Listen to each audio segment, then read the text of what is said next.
ஆகவே தமிழகத்தில் இந்து கோயில்களுக்கு பாதுகாப்பற்ற சூழ்நிலை நிலவுகிறது. இப்படிப்பட்ட தேரு பயத்தை வைத்து இயேசுவை அறுவடை செய்கிறார்கள். they are selling Jesus, விற்கிறாங்க. இப்ப அதே மகாவிஷ்ணு பேசிய அந்த அரசு பள்ளிக்கூட தலைமை ஆசிரியை உடனே டிரான்ஸ்ஃபர் பண்ணார். அடுத்த நாள் ஸ்பாட்டுக்கு போனார் அமைச்சர். இப்ப என்ன பண்ணார்? ஏன் நடவடிக்கை எடுக்கல? அப்ப அரசு பணத்தை மக்களுடைய நீங்கள் நானும் கொடுக்கக்கூடிய வரி பணத்தை எடுத்து ஹஜ் இல்லம் கட்டுவதற்கு தமிழக அரசுக்கு அந்த உரிமையை கொடுத்தது யார்? இஸ்லாத்தை ஏற்றுக்கொள்ளாதவர்கள் மீதாக இஸ்லாமியர்கள் நடத்தக்கூடிய ஒரு போராக, இஸ்லாமிய பயங்கரவாதிகள் நடத்தக்கூடிய ஒரு போராக இது பார்க்கப்படுகிறது. ISIS அப்படிதான் சொல்லுது.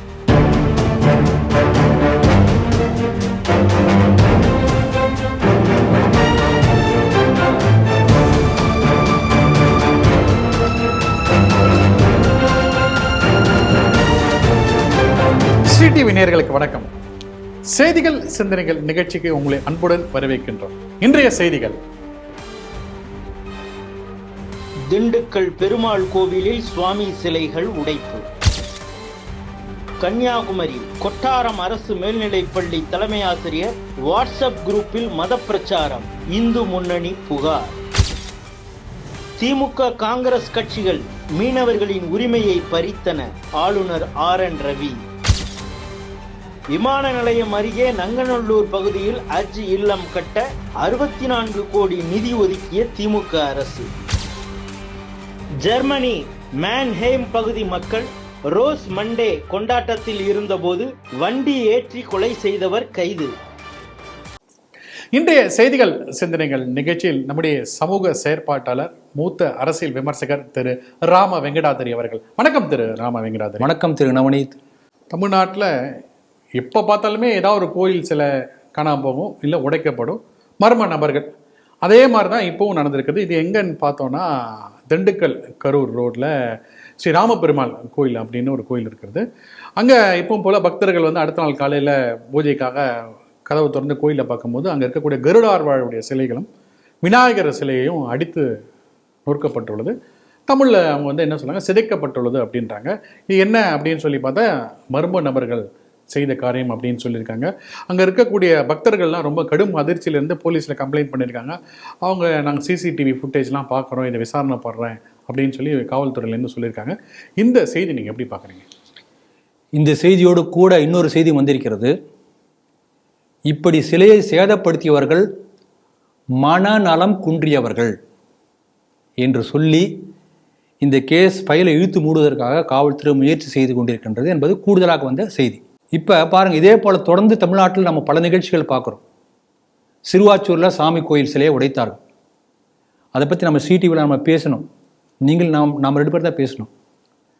அப்போ எப்படி இந்த அரசாங்கம் இந்த அளவுக்கு அது அறநிலையத்துறை கோயில் கண்காணிப்பில் இருக்கக்கூடிய கோயில், அது ஒரு CCTV கேமரா வைக்கலாம், செக்யூரிட்டி டைட்டன் பண்ணணும், இந்த மாதிரிலாம் சொல்லி பேசி முடித்த பிறகு அந்த கோயிலில் இதே போல் அந்த கோயில் சிலைகள் சேதப்படுத்துவதற்காக ஒரு நன்கொடை வாங்குறதுக்காக ஒருத்தர் யூடியூபர் ஒரு கோரிக்கை வைச்சார். உடனே அவர் அரெஸ்ட் பண்ணிட்டாங்க. எப்படி நீங்கள் அது மாதிரி பண்ணலாம்? சரி, அப்போ இவங்க பாதுகாக்கிறாங்கன்னு சொல்லி நம்ம நம்புறோம் இல்லையா? அடுத்து அதே சிறுவாச்சூரில் சில மாதங்களுக்கு பிறகு மீண்டும் அதே போல கோயில் சிலைகள் உடைக்கப்பட்டன. இதான் லட்சம். இப்போ நாம் பார்க்குறோம் இல்லையா, இதே செய்தியை போல போன ஆண்டு நினைக்கிறேன் அவினாசியில் இதே போல கோயில் சிலைகள் உடைக்கப்பட்டன. உடைத்த நபர்கள் மனநலம் குன்றியவர்கள். பேப்பர்ல இருக்கு, போய் பாருங்க. இதே நம்மளே பேசியிருக்கோம். சமீபத்தில் சில மாதங்களுக்கு முன்பு மின்ட் மண்ணடியில் ஒரு கோயில் சிலை இதே போல சேதப்படுத்தப்பட்டது. மென்டல் தான் போய் உடைச்சாரு. நம்ம விருதாச்சலம் விருதீஸ்வரர் கோவில் கலசத்தையே அவர் கூட மனநலம் குன்றியவர் தான். அது கோயில் கோபுரத்துக்கு மேலே ஏறி போய் பண்றாரு. இப்போ எனக்கு ஒரு கேள்வி என்னன்னா, ஒருத்தர் மென்டல்னு வச்சுக்கோங்களேன், சரி தமிழ்லேயே சொல்லுவோம், மனநலம் குன்றியவர் என்று வைத்துக்கொண்டால், அந்த மனநலம் குன்றியவருக்கு பெரியார் சிலையும் ஒன்று தான், அண்ணா சிலையும் ஒன்று தான், முக்கில் இருக்கிற மேரி மாதா சிலையும் ஒன்று தான், சாமி சிலையும் ஒன்று தான். சரிதானே?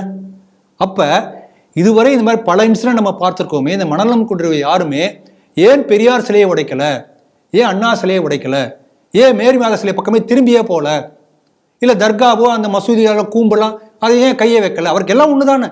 அப்போ நமக்கு சந்தேகம் வருகிறது, குற்றவாளிகளை காப்பாற்றுவதற்காக, தப்பிக்க வைப்பதற்காக இந்த காவல்துறை இப்படிப்பட்ட ஒரு அறிக்கையை வெளியிடுகிறார்கள். நான் சொல்ல சரிதானே? அப்படிதான் எனக்கு சந்தேகம் வருது. அப்போ எல்லாத்தையும் தான் உடைச்சிக்கணும். சாம்பிள் இது ஒன்று உடைச்சா அது ஒன்று உடைக்கணும். அப்படி தானே பண்ணியிருக்கணும். மேத்தமெட்டிக்ஸ், சிம்பிள் மேத்தமெட்டிக்ஸ் நான் சொல்கிறேன். இது பாருங்கள், இப்போ நான் ஒரு சின்ன உதாரணம். இப்போ இதே போல் டெல்லி ஏதோ ஒரு சர்ச்சில் கல் எடுத்து வீசி ஒரு சர்ச்சு கண்ணாடி கதவு, அந்த கதவு உடஞ்சிருக்கிறாங்க. நாடு முழுக்க கிறிஸ்துவர்களை, பெரிய கிறிஸ்துவர்களுக்கு பாதுகாப்பே இல்லை. இப்போ தொடர்ந்து திமுக ஆட்சியில் கோயில்கள், நான் இப்போ ஒரு 3-4 எக்ஸாம்பிள் சொன்னேன். தொடர்ந்து திமுக ஆட்சியில் கோயில் சிலைகள் சேதப்படுத்தக்கூடிய தொடர்கதையாக இருக்குது. அப்போ ஹிந்துக்களுக்கு பாதுகாப்பு இல்லை, சரிதானே? ஹிந்து கோயில்களுக்கு பாதுகாப்பு இல்லை. இது ஒரு பக்கம். இன்னொன்று, விசாரணையே கிடையாது. போலீஸ் உடனே சொல்கிறாங்க இது மென்டல் தான், ஒருத்தர் இந்த மாதிரி பண்ணிட்டாரு அப்படின்னா இழுத்து முடியலாமா? ஃபைலை க்ளோஸ் பண்ணலாமே. அப்போ இந்த நாட்டில் கோர்ட்டு தேவையில்லை, சட்டங்கள் தேவையில்லை, ஜட்ஜே இந்த காவல்துறை ஏட்டையாவே முடிவு பண்ணிடலாம். ஏன்னா பாதிக்கப்பட்டது ஹிந்து கோயில். அப்போ ஹிந்து கோயில் பாதிக்கப்பட்டால் அந்த போலீஸ்காரரே முடிவு பண்ணி தீர்ப்பை எழுதிடலாம். ஏன் விசாரணை பண்ணல? இது நமக்கு வரக்கூடிய கேள்வி, சரிதான என்னுடைய கேள்வி. அதனால் இதை நம்ம எப்படி பொருத்தி பார்க்கணும்னா, கிட்டத்தட்ட 80களில் இதே போல் காஷ்மீரில் பல கோயில் சிலைகள் சேதப்படுத்தப்பட்டன. அப்போ நாடு முழுக்க பெரிய ஒரு கேள்வி எப்படி இந்த மாதிரி கோயில் சிலைகள்லாம் உடைக்கப்பட்டுன்னு கேட்டப்ப இதே போல் சொன்னாங்க, சில மென்டல்லாம் போய் உடைச்சிட்டாங்க. அது ஆரம்ப கட்டம் அப்படி தான் ஆரம்பித்தது. பங்களாதேஷில் இதே போல் செய்தி பார்க்கலாம். ஆரம்ப காலகட்டத்தில் இதே போல் கோயில் சிலைகள் சேதப்படுத்தப்பட்ட போது மனநலம் குன்றியவர்கள் தான் சிலைகளை உடைத்தார்கள் என்று செய்தி வந்தது. அப்போ அதுக்கு நீங்கள் இந்த மாதிரி ஒரு குற்றவாளியை தப்பிக்க வைக்கும்போது அடுத்து என்ன ஆகுது? அடுத்து நம்மளே பார்த்தோம். அப்போ காஷ்மீரில் என்ன சூழ்நிலை நிலவுகிறதோ, இந்துக்களுக்கு எப்படி எந்த அளவுக்கு பாதுகாப்பட்ட சூழ்நிலை இருக்கிறதோ, பங்களாதேஷில் எப்படி இருக்கிறதோ, அதே போல தமிழகத்தும் ஏன்னா ஈக்குவல் டு அதே தான் நடந்துட்டு இருக்கு. we can draw conclusions. ஆகவே தமிழகத்தில் இந்துக்களுக்கு, இந்து கோயில்களுக்கு பாதுகாப்பற்ற சூழ்நிலை நிலவுகிறது. இதில் இந்த செய்தி நமக்கு எனக்கு சொல்லக்கூடிய, நான் அரைவ் பண்ணக்கூடிய ஒரு கன்க்ளூஷன். இன்னொன்று, திமுக ஆட்சியில் தான் தொடர்ந்து இதே போல இந்து சிலைகள், கோயில் சாமி சிலைகள் உடைக்கப்பட்டு கொண்டிருக்கின்றன. தமிழகத்தில் இந்துக்களுக்கு பாதுகாப்பு இல்லை என்கின்ற சூழ்நிலை திமுக ஆட்சியில் ஏற்பட்டிருக்கிறது என்பதைத்தான் இந்த செய்தி நமக்கு கூறுகிறது. தேர்தல் காலம், இலையுதிர் காலம் அப்படின்னு பல காலங்கள்ன்ற மாதிரி இது தேர்வு காலம். அதாவது மாணவர்களுக்கான தேர்வு ஆண்டு தேர்வுக்கான காலம். குறிப்பாக சொல்லணும்னா 10ஆம் வகுப்பு 12ஆம் வகுப்பு மாணவர்கள் எதிர்கொள்ளக்கூடிய தேர்வுகள், சிபிஎஸ்சி ஸ்டேட் போர்டுடைய ஆண்டு தேர்வுகள் நடக்கக்கூடிய குறிப்பாக 10, 12ஆம் வகுப்பு. இல்லை பார்த்தோம்னா கன்னியாகுமரி மாவட்டத்தில் கொட்டாரம் மேல்நிலைப் பள்ளியில் அங்கே இருக்கக்கூடிய மாணவர்கள், அதாவது குறிப்பாக சொன்னால் 10ஆம் வகுப்பு 12ஆம் வகுப்பு படிக்கக்கூடிய மாணவ மாணவிகளுக்கு வாட்ஸ்ஆப்பில் ஒரு செய்தி வருது. என்ன வருதுன்னா, நீங்கள் நல்ல பரீட்சை எழுத வேண்டும் அப்படின்னு சொல்லி இயேசுவின் பெயரில் ஜெபித்து பரீட்சை எழுத வேண்டும். குறிப்பாக பல பைபிள் வசனங்கள்லாம் அதை மேற்கோள் காட்டி மாணவர்களுக்கு இந்த ஏற்கனவே மாணவர்கள் பரீட்சை பயத்தில் இருக்கும்போது இதை ஒரு நல்ல ஒரு ஆப்பர்ச்சுனிட்டியாக எடுத்துக்கொண்டு இந்த மாதிரி வாட்ஸ்ஆப்பில் செய்திகள் வந்திருக்குது. இதை பார்த்த இந்து முன்னணி அமைப்பினர் கடுமையான கண்டனத்தை தெரிவித்து அங்கே இருக்கக்கூடிய மாவட்ட கல்வி அதிகாரிக்கு ஒரு கம்ப்ளைண்ட்டையும் கொடுத்து இதை அந்த தலைமை ஆசிரியர் திருமதி பிரமிளா இவாஞ்சலின், அவங்க தான் அவங்களுக்கு கிறிஸ்தவர் தான், அவங்க தான் அந்த பள்ளிக்கு தலைமை ஆசிரியர், அவங்களுடைய இதில் தான் இதுக்கு செயல்பட்டு வருது அப்படின்னு சொல்லிட்டு அவங்க ஒரு கம்ப்ளைண்ட் பண்ணியிருக்காங்க. மேலும் இதுக்கு நடவடிக்கை எடுக்கலைன்னா அடுத்த கட்ட போராட்டத்தில் நாங்கள் இறங்க வேண்டியதாக இருக்கும் அப்படின்னு சொல்லியிருக்காங்க. இந்த செய்தி நீங்கள் எப்படி பார்க்குறீங்க? நீங்கள் அழகாக சொன்னீங்க, இது தேர்வு காலம் என்று. பொதுவாக 10ஆம் வகுப்பு 12ஆம் வகுப்பு படிக்கக்கூடிய மாணவ மாணவிகளுக்கு அந்த பொது தேர்வை போய் அட்டன் பண்ணுறதே ஒரு பெரிய பீதி ஏற்படுத்தக்கூடிய அளவுக்கு இன்றைக்கு பள்ளி ஆசிரியர்களும் சரி, பெற்றோர்களும் சரி, அப்படி போட்டு அவங்களை போட்டு டென்ஷன் படுத்திடுறாங்க. சாதாரணமாக போய் தேர்வு எழுதலாம், ஆனால் அந்த வருஷம் ஆரம்பத்துலேயே அவனுக்கு பிடிச்ச ஏதோ ஒரு பெரிய பயமுறுத்தி நீங்கள் பார்த்துருப்பீங்க. அந்த டென்ஷனோடு இருப்பாங்க. நல்லா படிக்கக்கூடிய மாணவர்கள், ஏன்னா நான் வேத விஞ்ஞான ஆராய்ச்சி மையம் மூலமாக நடத்தக்கூடிய அந்த டியூஷன் வகுப்புகள்லாம் போய் நான் வகுப்பு எடுக்கிறேன். நல்லா படிக்கக்கூடிய மாணவர்கள் நல்லா கிளாஸில் நல்லா அட்டன் பண்ணுவாங்க, நல்லா புரிஞ்சுக்குவாங்க, நல்லா சொல்லுவாங்க.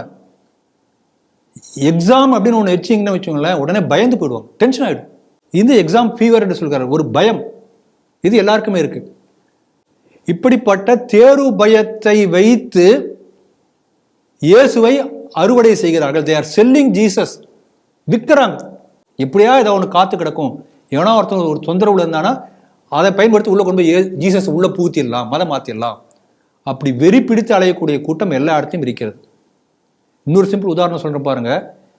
இதே வேத விஞ்ஞான ஆராய்ச்சி மையத்தில் பல இடங்களில் டியூஷன் வகுப்பு நடக்கிறது. 10ஆம் வகுப்பு 12ஆம் வகுப்பு படிக்கக்கூடிய மாணவர்களுக்காக கவுன்சிலிங், அந்த சைக்காலஜியில் படித்தவங்க யார் யாருக்குள்ள தேர்வு பயம் இருக்கிறது, யாருக்கு மெமரி ரிட்டன்ஷன் இல்லை, எப்படி வந்து ஈஸியாக இதெல்லாம் இந்த மாதிரி வகுப்புகள்லாம் நடத்துகிறோம். நடத்தக்கூடியவர் இந்த எக்ஸ்பர்ட் அவர்கிட்ட கேட்டேன் எப்படி நடந்தது. இப்போ அதே போல் ஒரு சில நாட்கள் முன்னாடி ஒரு வகுப்பு நடந்தது, எப்படி நடந்ததுன்னு கேட்டேன். அங்கே உள்ள ஒரு மாணவி வந்து அவர் ஹிந்து தான். அவங்க வந்து எனக்கு பயமாக இருக்குது.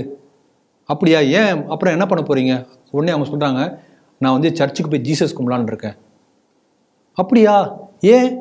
இல்லை, பக்கத்து வீட்டில் சொன்னாங்க இந்த மாதிரி எக்ஸாம் ஃபியூர் போனோன்னா, எக்ஸாம் பயம் போனோம்னா சர்ச்சில் போய் ஜீசஸ் தான் காப்பாற்றுவார், இறந்த சாமி வந்து அந்த பயத்தை போக்காதுன்னு சொல்லி சொன்னாங்க. 10ஆம் கிளாஸ் ஸ்டூடெண்ட். அப்போ எப்படி வந்து ஒரு சூழ்நிலையை பயன்படுத்தி இதை வைத்து மதமாற்ற முடியுமா என்று எல்லா இடத்துலையும் காத்திருக்காங்க. நான் அடிக்கடி ஒரு உதாரணம் சொல்லுவேன். அந்த நேஷனல் ஜியாகிரபிக் சேனலில் வந்து மான் அங்கே ஓடையிலெல்லாம் தண்ணி குடிக்கிறதுக்காக வரும். அங்கே பக்கத்தில் புதரில் வந்து சிறுத்தை வந்து பதுங்கி இருக்குமா, எப்படா ஒரு மான் வரும், வந்தவனே கழுத்தை குறி வச்சு பிடிச்சிரும். இதே போல ஒரு ஓநாய் போல, வேட்டையாடக்கூடிய ஒரு விலங்கு போல சந்தர்ப்பத்தை காத்து கொண்டு மதமாற்ற துடிக்கிறார்கள் இந்த கிறிஸ்தவர்கள் எல்லா இடத்துலையுமே. நான் ஏற்கனவே ஒரு சம்பவம் சொல்லியிருக்கேன், அதை சொல்ல நினைக்கிறேன் திரும்பவும். எல்கேஜி, யூகேஜி, 1ஆம் கிளாஸ், 2ஆம் கிளாஸ், 3ஆம் கிளாஸ் படிக்கக்கூடிய குழந்தைங்களை வைத்துக்கொண்டு ஒரு டூர் போகிறாங்க கிறிஸ்துவ பள்ளிக்கூடத்தில். அந்த பஸ்ஸு போகிற வழியில் நடுவில் பிரேக் டவுன் ஆகிற மாதிரி அந்த டிரைவர் சொல்கிறார். பிரேக் டவுன் ஆகலை, பஸ்ஸு உண்மையில் ஓடாது, என்ன பண்ணுறது, உங்களுக்கு தெரிய சாமி பாட்டெலாம் சொல்லுங்கள். இதோ அவங்க பிள்ளையார் 5 கரத்தனை எல்லாம் சொல்லுவாங்க. உடனே சாவி போடுவார், திறக்காது, வண்டி ஸ்டார்ட் ஆகாது. சரி, இப்போ நான் வண்டி இட்டு நான் சொல்கிறத திருப்பி சொல்லுங்கள், ஓ ஜீசஸ் அப்படின்னு சொன்ன உடனே எல்லாரும் ஜீசஸ் பேர் சின்ன குழந்தைங்கன்னு சொல்லுவாங்க. உடனே வண்டி ஸ்டார்ட் ஆகிடும். அப்போ அந்த பிஞ்சு நெஞ்சில் எப்படிப்பட்ட ஒரு நச்சு கருத்தை போதிக்கிறார்கள் பாருங்க. உங்கள் சாமி வந்து கையாலாகாத சாமி, எங்கள் ஜீசஸ் சொன்ன உடனே வண்டி ஸ்டார்ட் ஆகுது. இயேசுவே மெய்யான தேவன், சத்தியமான கடவுள். இப்படி ஒரு சந்தர்ப்பத்தை ஏற்படுத்தியோ அல்லது இருக்கின்ற சந்தர்ப்பத்தை பயன்படுத்தியோ மதமாற்றக்கூடிய நடவடிக்கை தொடர்ந்து கொண்டே இருக்கிறது. இந்துக்கள் விழிப்பாக இருக்கணும். இது முதல் செய்தி. இந்த செய்தியில் முதல் கருத்து நான் சொல்ல நினைக்கிறது. 2வது கருத்துக்கு வரேன் பாருங்க. இப்போ நான் சொன்ன வந்து கிறிஸ்துவ பள்ளி, தனியார் பள்ளியில் நடந்த சம்பவம், அந்த டூர் கேஜி ஸ்டூடெண்ட்டுக்காக நடந்தது. ஆனால் இப்போ நடந்திருக்கிறது என்ன, அரசு பள்ளியில் நடந்திருக்கிறது. சில மாதங்களுக்கு முன்பாக சென்னை அசோக் நகர் பெண்கள் மேல்நிலைப் பள்ளியில் மகாவிஷ்ணு ஒருத்தர் வந்து பேசுகிறார். என்ன சொல்றார், மறுபிறவை பற்றி, இந்த கர்மா பற்றிலாம் பேசுகிறார். ஹிந்து தர்ம கோட்பாடை சொல்லியிருக்கார். தமிழ் புலவர்கள் திருவள்ளுவர் சொன்ன கருத்தை அவரும் சொல்லியிருக்கார், வித்தியாசமாக சொல்லலை. ஆனால் அந்த மகாவிஷ்ணு அந்த மாதிரி பேசிய காரணத்திற்காக உடனே அந்த அமைச்சர் மகேஷ் பொய்யாமொழியா பொங்கி எழுந்து, இனிமேல் அரசு பள்ளிகள் மட்டுமல்ல தனியார் பள்ளிகளிலும் எந்த நிகழ்ச்சியும் அரசு வந்து வேற யாரும் வெளியாள கூட்டி நடத்தக்கூடாது என்று சொல்லி சர்க்குலர் எல்லா பள்ளிக்கூடத்துக்கு போச்சு. இப்போ ஒரு நிகழ்ச்சி கூட வந்து வெளியாள நடத்தக்கூடாது, எங்க அரசு பள்ளியில மட்டும் இல்லை தனியார் பள்ளியில கூட நடத்தக்கூடாது. அப்படி நடத்துறதா இருந்தால் முன்கூட்டி அரசுக்கு தெரியப்படுத்தி அரசு வந்து என்ஓசி கொடுக்கணும். நடத்தலாம்ப்பா, இவர் வந்து பேசலாம் அப்படி சொன்னாதான் நடத்த முடியும். அப்போ தனியார் பள்ளிக்கு அப்படி கட்டுப்பாடுகள் விதிக்கும் போது அரசு பள்ளியில் எப்படி இது மாதிரி நடத்த முடியும்? இப்போ அதே மகாவிஷ்ணு பேசிய அந்த அரசு பள்ளிக்கூட தலைமை ஆசிரியை உடனே டிரான்ஸ்ஃபர் பண்ணார். அடுத்த நாள் ஸ்பாட்டுக்கு போனார் அமைச்சர். இப்போ என்ன பண்ணார், ஏன் நடவடிக்கை எடுக்கல? அந்த HM should be suspended. எல்லா டீச்சர் சஸ்பெண்ட் பண்ணியிருக்கணும். எப்படி அரசு உதவி பெறக்கூடிய அரசு பள்ளியில் மதமாற்ற பிரச்சாரம் நடக்கலாம்? ஆகவே தொடர்ந்து நம்ம பார்க்குறோம், இங்கு உள்ள அரசு எந்திரமே முழுக்க முழுக்க கிறிஸ்துவ மத பிரச்சாரத்துக்கு துணை போகக்கூடிய ஒரு அமைப்பாக தான் இருக்கிறது. பல உதாரணம் சொல்ல முடியும். சமீபத்தில் பார்த்தா திருநெல்வேலி அரசு பொருட்காட்சியில் இயேசு பாட்டு போட்டு மைக்கில் ஸ்பீக்கரில் போடுறான், அரசு பொருட்காட்சி. அந்த வீடியோ சமூக வலைத்தளங்கள் வந்து அதை பற்றி நாமளும் பேசணும் ஸ்ரீ டிவியில். ஆகவே திமுக ஆட்சி என்பது கிறிஸ்துவ ஆட்சியை போல செயல்பட்டு கொண்டிருக்கின்றது. அரசு எந்திரங்கள், அரசு பள்ளிகள் மதமாற்ற கூடங்களாக, கிறிஸ்துவ மதமாற்ற பிரச்சார கூடங்களாக மாறிக்கொண்டிருக்கின்றன. கல்வி அமைச்சர் உடனே போய் அந்த ஆசிரியர்களை சஸ்பெண்ட் செய்யணும், தக்க நடவடிக்கை எடுக்கணும் என்று கேட்டுக்கொள்கிறேன். அதே போல் இன்னொரு விஷயம் சொல்ல நினைக்கிறேன். இந்த சம்பவத்தை வெளிக்கொணர்ந்த ஹிந்து முன்னணிக்கு நம்முடைய பாராட்டுதல்கள். ஏன்னா ஒவ்வொரு இடத்துலையும் இதே போல ஹிந்துக்களுக்கு பாதகமாக நடக்கக்கூடிய ஒவ்வொரு விஷயங்களையும் போராடி அதற்காக வாதாடக்கூடிய அமைப்பாக ஹிந்து முன்னணி இருக்கிறது. ஆகவே ஒவ்வொரு பகுதியிலும் ஹிந்து முன்னணியை வலுப்படுத்துவதற்கான முயற்சியை அன்பர்கள் செய்ய வேண்டும், ஹிந்து முன்னணி இணைய வேண்டும் என்று கேட்டுக்கொள்கிறேன். திராவிடன் ஸ்டாக் மற்றும் திமுகவினர் தமிழக அரசுக்கு இரண்டு வார்த்தையை சொன்னால் வந்து அவங்களுக்கு வந்து எப்பவுமே ஒரு அச்சம் இருந்து கொண்டே இருக்கிறது. அது என்ன அந்த 2 வார்த்தைனா ரவி, அதாவது ஆளுநர் ரவி. அவர் சாதாரணமாக எந்த ஒரு நிகழ்ச்சியில் போய் கலந்து கொண்டு பேசினாலுமே இவங்களுக்கு ஒரு பயம், ஐயோ இன்னைக்கு ஆளுநர் போகிறாரு, என்ன பேச போகிறாரு அப்படின்றதுக்கு. இப்போ ஆளுநர் என்ன பண்ணுறாரு, மீனவர்களை சந்திக்கிறாரு. ராமநாதபுரத்தில் போய் மீனவர்களை சந்திக்கும் போது அவருடைய மீனவர்களுடைய பிரச்சனைகள்லாம் பேசும்போது அங்கே ஒரு மனநலம் பாதித்தவர்களுக்கான ஒரு இல்லம் திறந்து வைக்கிறாரு. திறந்து வச்சு மீனவர்களோட பேசும்போது ரொம்ப ஒரு கடுமையாக ஒரு விஷயத்த சொல்கிறார். என்னென்னா, இந்த இலங்கைக்கும் இந்தியாவுக்கான இந்த மீனவர்கள் பிரச்சனைக்கு முக்கியமான காரணமே காங்கிரஸும் திமுக தான் அப்படின்ற ஒரு கருத்தை சொல்கிறாரு. அதை முடிச்சு கொண்டு ஆளுநர் சென்னைக்கு வரும்போது என்ன பண்ணுறாரு, மாணவர்களிடையே இந்த நாகரிகத்தை பற்றி பேசும்போது வந்து நம்ம சிந்து சமவெளி நாகரிகம்னு சொல்கிறோம். ஆனால் அப்படின்லாம் கிடையாது. அது சிந்து சரஸ்வதி நாகரிகம். நம்ம பழைய இதெல்லாம் ரிசர்ச் எல்லாம் நம்ம எடுத்து பண்ணுறோன்னா அப்படி தான் இருக்கிறது அப்படின்னு நிதர்சனமான உண்மையை ஆளுநர் சொல்லியிருக்காரு. இந்த 2 கருத்துக்குமே வந்து உடன்பிறப்புகள் மற்றும் திராவிடன் ஸ்டாக்குகள்லாம் கொஞ்சம் குதிச்சு பொங்கியிருக்காங்க. இந்த செய்தி நீங்கள் எப்படி பார்க்குறீங்க? நீங்கள் அழகாக சொன்னீங்க. தமிழ்நாட்டில் உள்ள ஒவ்வொரு மக்கள் முன்பாக அந்த கண்ணுக்கு முன்பாக ஒரு மாயத்திரை போட்டு வச்சிருக்காங்க. இத்தனை ஆண்டுகளாக திராவிட ஆட்சி நடந்தே அதுதான். அந்த மாயத்திரையின் வடிவாக தான் இந்த எல்லாத்தையும் பார்க்குறான். ஊடகத்தையோ செய்திகளையோ நடப்புகளையோ அந்த மாயத்திரை தான் இந்த திராவிடன், ஆரியன், திராவிடியன் ஸ்டாக், திராவிடன், இது அந்த மாயத்திரை, அதுதான் அந்த திரை. இப்போ உண்மையின் வெளிச்சத்தை கொண்டு அந்த மாயத்திரையை அகற்றி கொண்டிருக்கிறார் மேதகு ஆளுநர் அவர்கள். அது இவங்களுக்கு பயம். ஏன்னா இவங்களுடைய போலியான சித்தாந்தம், பொய்யான புரட்டு, அந்த புரட்டின் வயசு தான் இத்தனை வருஷம் ஆண்டு கொண்டிருக்கிறார்கள். அந்த சித்தாந்தம் வந்து அடி வாங்கும் போது உங்களுக்கு பயம் வருகிறது. அவர் சொன்ன 2 கருத்துமே நல்ல அருமையான கருத்து. ஒன்று என்னன்னா, பாஜக மட்டும்தான் மீனவ நண்பன். அதை அழகா சொல்லியிருக்கார். மீனவ நண்பன் எம்ஜிஆர் படம் நினைக்கிறேன் இல்லையா? உண்மையிலே மீனவ நண்பன் பாஜக தான், அழகா சொல்லியிருக்கார். படகோட்டி என்கின்ற சினிமாவில். ஆமாம். இப்போ இந்த பாஜக ஆட்சியில் தான் மீனவர்களுக்காக தனி அமைச்சகமே ஏற்பட்டது. சரிங்களா? நிதர்சனமான உண்மை. அதே ஜிபிஆர்எஸ் கருவிகள், பல பாதுகாப்பு அம்சங்கள் எல்லாம் பாஜக ஆட்சியில் நடந்தது. இதே இவங்க திமுக ஆட்சியிலோ அதே போல காங்கிரஸ் மத்தியில் இருந்த போதோ 300க்கும் மேற்பட்ட 300+ மீனவர்கள் சுட்டுக் கொல்லப்பட்டார்கள் இல்லையா? பழையெல்லாம் கீரி வீசி அந்த மாதிரி நிறைய அட்டூழியம் பண்ணி நிறைய வந்திருக்கு. ஆகவே இந்த உண்மையை மறைப்பதற்காக ஒரு நாடகம் ஆடிக்கொண்டிருக்கிறார். இதே உண்மை தெரிஞ்சு போச்சே, அப்போ மீனவர்கள்லாம் உண்மை தெரிஞ்சா என்ன பண்றது? அந்த பயம். இதற்கு முன்பு காங்கிரஸ் ஆட்சியில் இதே போல வழி தெரியாமல் மாட்டிக்கொண்ட மீனவர்கள் மீட்கப்பட்டதை பற்றி நீங்க ஏதாவது குறிப்பு சொல்ல முடியுமா? மாத கணக்கில், ஆண்டு கணக்கில் ஆயிருக்கும். ஆனால் பாஜக ஆட்சி வந்த உடனே பார்த்தீங்கன்னா இந்த மாதிரி ஸ்டாண்டர்ட் ஃபிஷர்மேன் இமிடியேட்லி மீட்கப்பட்டார்கள். எத்தனை உதாரணம், பேப்பர்லேயே பல செய்திகள் வந்திருக்கிறது. அப்போ உண்மையான மீனவ நண்பன் வந்து பாஜக தான். அதே போல மீனவர்கள் எதிரி திமுக. அவர் சொல்லியிருக்கார், கச்சத்தீவை பற்றி ஒரு உதாரணம் சொல்லியிருக்கார். அந்த உடன்படிக்கை மூலமா எவ்வளவு பெரிய பாதிப்பு வந்திருக்கிறது. அந்த உடன்பாடு போட்டப்ப கருணாநிதி தான் இருந்தார், மத்தியில் வந்து காங்கிரஸ் ஆட்சி தான் இருந்தது. இது வரைக்கும் அவங்க பதில் சொல்லி ஆகணும். இதே போல சேது சமுத்திர திட்டம் கொண்டு வந்தாங்க. அப்ப அந்த சேது சமுத்திர திட்டம் கொண்டு வரும்போது முழுக்க முழுக்க பவளப்பாறைகள் இருக்கும். அந்த பவளப்பாறைகளை உடைத்து தான் சேது சமுத்திர திட்டம் நிறைவேற்ற முடியும். அதற்கு ஆதரவு, அதுக்கு கையெழுத்து போட்டதே டிஆர் பாலு தான் பண்ணார். ஆகவே மீனவர்கள் வாழ்வாதாரத்தை சிதைக்கக்கூடிய காரியத்தை செய்து திமுக, காங்கிரஸ் மறக்கக்கூடாது. பல உதாரணம் சொல்லிக்கொண்டே போகலாம். மீனவ நண்பன் பாஜக, மீனவர்களுடைய எதிரி திமுக மற்றும் காங்கிரஸ். இது இவர் சொன்ன முதல் கருத்து.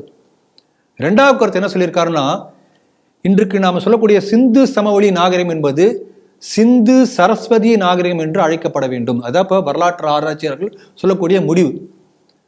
என்ன சொல்றாங்கன்னா, சரஸ்வதி நதி என்ற ஒரு நதி இருந்தது.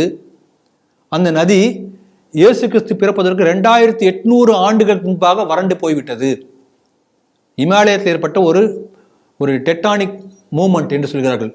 நில அடுக்குகள் மோதும் போது ஏற்பட்ட ஒரு இதனால அந்த நதியினுடைய பாதை முழுக்க வறண்டு அந்த நதியின் போக்கு வந்து இந்த மற்ற பகுதிக்கு போயாச்சு. ஜீலம், ஜீனாப், ராவி, பியாஸ், சட்லஜுக்கு திரும்பி விட்டது. இன்றைக்கு அந்த நதியுடைய படுகை வந்து பூமியில் அப்படியே இருக்கிறது.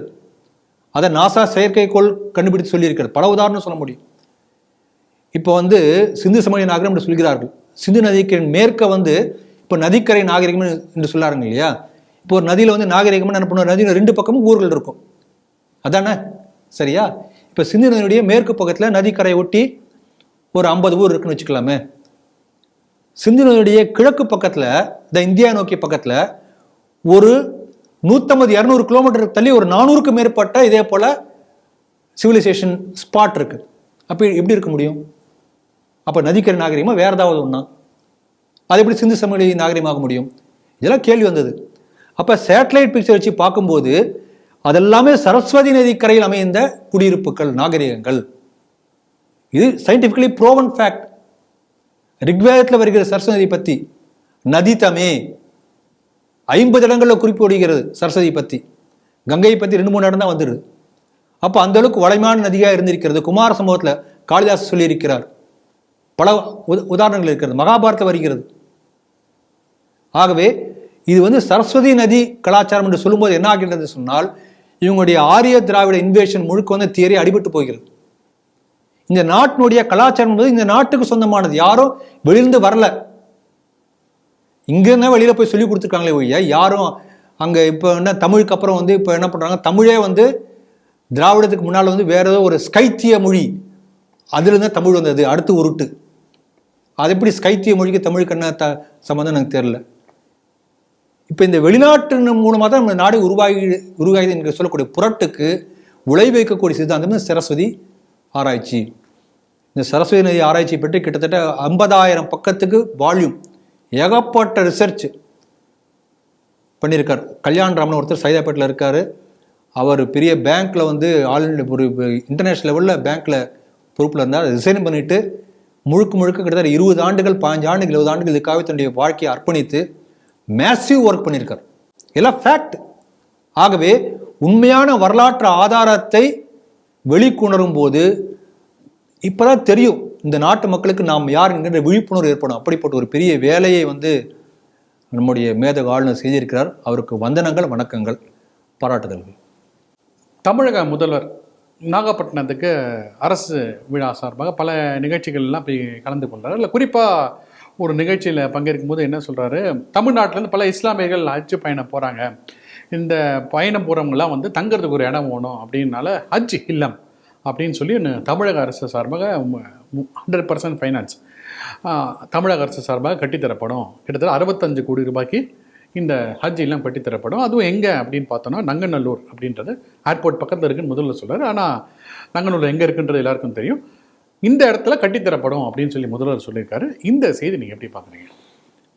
நம்முடைய தமிழக முதலமைச்சர் ஹஜ் யாத்திரை போகக்கூடிய பயணிகளுக்காக ஏர்போர்ட் பக்கத்திலேயே ஒரு ஹஜ் இல்லம் கட்டித்தரணும், அதுக்காக நங்கநல்லூர், அது உண்மையான பேர் நங்கை நல்லூர், அழகான சிவன் கோயில் சுற்றி குளம், அதை சுற்றி தான் அந்த ஊரே அமைந்திருக்கிறது. இந்துக்கள் மட்டுமே வாழக்கூடிய ஒரு பகுதி, புதிதாக உருவான குடியிருப்பு பகுதி. பழைய காலத்து ஊர் இன்றைக்கு பெரிய ஊராக வளர்ந்திருக்கிறது. இப்போ என்னுடைய கேள்வி என்ன, ஏர்போர்ட் பக்கத்திலே வேணும். ஏர்போர்ட்டுக்கு மிக அருகில் இருக்கக்கூடியது செயின்ட் தாமஸ் மவுண்ட், பரங்கி மலை, அங்கே பண்ணலாமே. கிறிஸ்துவர்கள் இருக்கக்கூடிய பகுதியில் நீங்கள் ஹஜ்ஜில் கட்டினா அவங்க எதிர்ப்பாங்கன்னு பயப்படுறீங்களா? ஒரு சமரசப்புறம் மாதிரி சமரச ஹஜ்ஜி இடமா பண்ணுங்களேன். சரி, அது கூட வேண்டாம். ஏர்போர்ட்டுக்கு அருகிலே ஹஜ் யாத்திரிகளுக்காக ஒரு ஹஜ் இல்லம் கட்டணும்னா முஸ்லீம்கள் அதிகமாக வசிக்கக்கூடிய பல்லாவரத்தில் போய் கட்டலாமே. அதுவும் ஏர்போர்ட் பக்கத்தில் தானே இருக்கு. பல்லாவரத்தில் முஸ்லீம்கள் அதிகம் இருக்கார்கள், இங்கே பரங்கி மலையில் கிறிஸ்தவர்கள் இருக்கிறார்கள். ரெண்டே விட்டு ஹிந்துக்கள் மட்டுமே வசிக்கக்கூடிய நங்கநல்லூருக்கு ஏன் வரீங்க? நங்கநல்லூர் என்ன சொல்லுவாங்கன்னா 2வது மாம்பழம்னு சொல்லுவாங்க. மாம்பழத்தில் இருக்கவங்கலாம் குடியேறி தான் அங்கே போய் இருக்காங்க. கிட்டத்தட்ட கும்பகோணத்தை போல ஒரு மினி கும்பகோணம் போல இருக்கும். ஒவ்வொரு தெருவுக்கு தெரு ஒரு கோயில் இருக்கும். சென்னையில் நீங்கள் பெரிய ஒரு ஆன்மீக ஹப்பு சொல்லலாம். அந்த அளவுக்கு எல்லா நிகழ்ச்சியும் நடக்கும். அப்படிப்பட்ட ஒரு இடம். அங்கே ஹஜ்ஜியில் என்ன பண்ணுவாங்க, அங்குள்ள ஹிந்து பெண்கள் லவ் ஜிகாத் அஜெண்டா மூலமாக இழுக்க பார்ப்பார்கள். இதுவும் நடக்கும். அதே போல் அங்கே மார்கழி மாதம்லாம் பார்த்தீங்கன்னா நிறைய பஜனை ஒவ்வொரு தெருவுக்கு தெரு நடக்கும். தமிழ்நாட்டில் நீங்கள் பார்த்தீங்கன்னா சென்ற ஆண்டு இதே போல் அந்த அமிர்த் மகோத்சவம் நடந்த போது மசூதி இருக்கின்ற காரணத்தால் அந்த திருவழியாக சுதந்திர தின ஊர்வலம் அமிர்த் மகோத்சவம் அந்த திருவழியாக போகவே கூடாது என்று அரசே தடை வைத்தது. அந்த செய்தியை நம்ம கவர் பண்ணணும் சிடிவியில். அப்போ ஒரு மசூதினா திருவழியாக சுதந்திர கொடி கூட போகக்கூடாது. இதே தமிழ்நாடு அரசுடைய நிலைப்பாடு. அப்படி இருக்கும்போது நாளைக்கு இந்த ஹஜ்ஜி இல்லம் வந்துவிட்டது என்று சொன்னால் அந்த ஹஜ்ஜி இல்லம் வழியாக நீங்கள் மார்கழி மாத பஜனை போகக்கூடாது. சாமி ஊர்வலம் போகக்கூடாது சொல்ல மாட்டாங்கன்னு நிச்சயம். ஆகவே அந்த பகுதியில் இருக்கக்கூடிய இந்துக்கள் விழிப்போடு இதை எதிர்கொள்ள வேண்டும். திண்டுக்கல்ல பாருங்க, இதே போல ஜெயலலிதா அம்மையார் ஆட்சியில் இருந்த போது திப்பு சுல்தான் ஹைதர் அலிக்காக ஒரு மணிமண்டபம் அமைக்கிறோம் சொல்லி அரசு ஒரு கிராமத்தில் ஒரு அரசு நிலத்தை ஒதுக்கினாங்க. அப்போ பாலகோதமன் அவர்கள்லாம் போய் அங்கே மக்களுக்கு சொன்னாங்க. பல துண்டு பிரசுரம் கொண்டு போய் அந்த திண்டுக்கல் மாவட்டம் முழுக்க கொடுத்தோம்.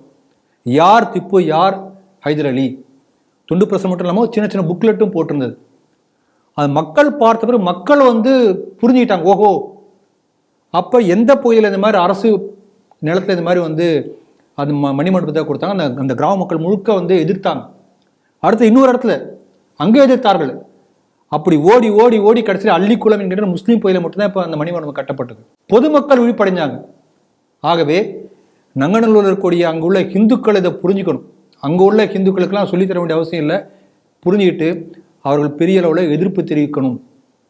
ஏன்னா அவங்களுடைய மத வழிபாட்டு சுதந்திரத்துக்கு ஆபத்தை ஏற்படுத்தக்கூடிய ஒரு அமைப்பாக இந்த ஹஜ்ஜிலம் வர வாய்ப்பு இருக்கிறது. யோசிக்குங்க. அதனால் இப்போ அடுத்த கேள்வி என்ன வருதுன்னா, இப்போ விமான நிலையம் இங்கே இருக்குது, இன்னொரு விமான நிலையம் வரப்போகுது இல்லை பரந்தூரில் வரும் இல்லையா? அப்போ வந்துச்சுன்னா அங்கே ஒரு ஹஜ்ஜிலம் கட்டுவாங்களா? கேள்வி இதுதான். ஏற்கனவே ஒரு ஹஜ்ஜிலம் இதில் இருக்குது, மண்ணடியில் கவர்மெண்ட் கட்டியிருக்கு, மண்ணடி பக்கத்தில் சென்ட்ரல் ஸ்டேஷன் பக்கத்தில். இப்போ இன்னொரு ஹஜ்ஜிலம் கட்டுவாங்களா? அப்புறம் தாம்பரத்துலேருந்து போக வசதி தாம்பரத்தில் ஒரு ஹஜ்ஜிலம் கட்டுவாங்களா? அப்போ அரசு பணத்தை மக்களுடைய நீங்கள் நானும் கொடுக்குற வரி பணத்தை எடுத்து ஹஜ் இல்லம் கட்டுவதற்கு தமிழக அரசுக்கு அந்த உரிமையை கொடுத்தது யார்? இவங்களாம் பேசுகிறாங்களா, அம்பேத்கர் வகுத்த சட்டம் அரசியல் நிலையத்தை காப்பாற்றுவோம் பேசுகிறாங்கல்ல. அது ஆர்டிகிள் 27 என்ன சொல்லுது? அரசாங்கம் ஒரு குறிப்பிட்ட மதத்திற்காக அரசு வரி பணத்தை எடுத்து செலவு செய்யக்கூடாது, அதுக்கு சாதகமாக செலவு செய்யக்கூடாது. அப்போ ஹஜ் யாத்திரைக்கு மட்டும் கொடுக்கலாமா அந்த மாதிரி? அப்போ it is against the constitution of India.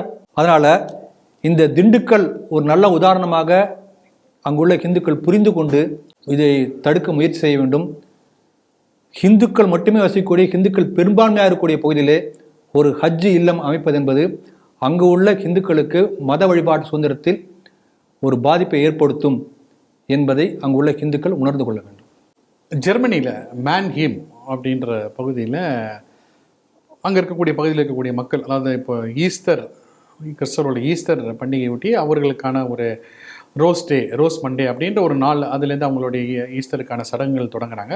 அது ஒரு திருவிழாவாக கொண்டாடக்கூடிய ஒரு நிகழ்ச்சி அது. அந்த மாதிரி பொது இடத்துல எல்லா பொதுமக்களும் ஒன்று சேர்ந்து இந்த ரோஸ் மண்டே அப்படின்ற நிகழ்ச்சியை கொண்டாடும்போது அதிரடியாக படு வேகமாக கட்டுப்பாடு இல்லாமல் ஒரு எஸ்யூவி கார் உள்ளே ஒரு இருக்கக்கூடிய அந்த நிகழ்ச்சியை கொண்டாடக்கூடிய மக்கள் மேலாம் காரை மோதுறாரு. அதில் ஒரு 2 பேர் சம்பவ இடத்துலே பரிதாபமாக உயிரிழக்கிறாங்க. மேலும் பல பேர் காயமடைகிறாங்க. அந்த வண்டியை நிறுத்தி அந்த வண்டி ஓட்டிகிட்டு வந்த நபரை கைது பண்ணி விசாரணையை தொடங்கியிருக்காங்க. இதோட பார்த்தீங்கன்னா இதே ஜெர்மனியில் ஒரு சில மாதம் முன்பு இதே மாதிரி ஒரு சம்பவம் முனிக் அப்படின்ற ஒரு நகரத்தில் இதே மாதிரி பொதுமக்கள்லாம் ஒன்று கூடியிருக்கும் போது இதே மாதிரி ஒரு மர்ம நபர் கட்டுப்பாடு இல்லாமல் வாகனத்தை அந்த கூட்டத்துக்கு மேலே ஏற்றி கிட்டத்தட்ட ஒரு அம்மா அவர்களுடைய குழந்தை பரிதாபமாக இருந்து பல பேர் அடிப்பட்ட செய்தியும் பார்க்குறோம். இப்போ இந்த கைது பண்ணவர் விசாரணை பண்ணுறாங்க. இந்த செய்தி நீங்கள் எப்படி பார்க்குறீங்க? ஒரு நல்ல செய்தி. அங்கே உள்ள காவல்துறை விசாரணை செய்கிறது. தமிழ்நாட்டு காவல்துறை என்ன பண்ணுவாங்க, விசாரணையே பண்ணாமல் கார் ஓட்டி வந்தவர் மனநலம் குன்றியவர் சொல்லி வழக்கை முடிச்சிருப்பாங்க, ஃபைல் க்ளோஸ் பண்ணியிருப்பாங்க. இல்லை, அவர் திமுக காரர் இல்லைன்னு சொல்லுவாங்க முதல்ல. ஆமாம், முதல்ல அதை சொல்லுவாங்க.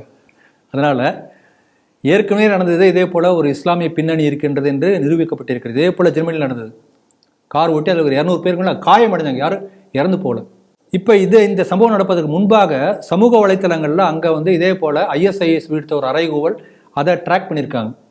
இந்த மாதிரி வாகன விபத்துகள் மூலமாக பல பேர் இந்த பண்டிகை காலங்களில் ஏற்றி கொலை செய்ய வேண்டும் என்று ISIS அறைகோல் விடுத்திருக்கிறது.